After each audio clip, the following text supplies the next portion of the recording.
Badan Penanggulangan Bencana Daerah Provinsi Sumatera Selatan terus membantu pasca banjir di Ogan Komering Ulu. Selain menerjunkan personil, BPBD Sumsel juga menyalurkan bantuan kepada warga yang aksesnya masih terisolir bersama PJ Gubernur dan PJ Bupati Oku. Badan Penanggulangan Bencana Daerah Sumsel menyalurkan bantuan terhadap korban banjir tahap kelima.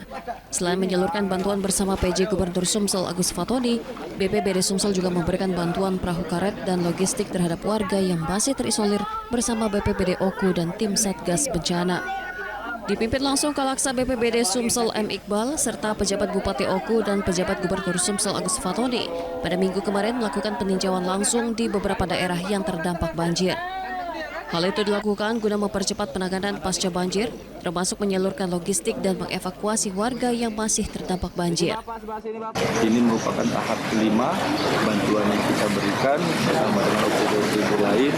Di antaranya kita memberikan peralatan, baik itu perahu karet, logistik, sembako, beras, obat-obatan, dan juga tenaga medis. Kita di sini membuka posko kesehatan dan juga peralatan lainnya.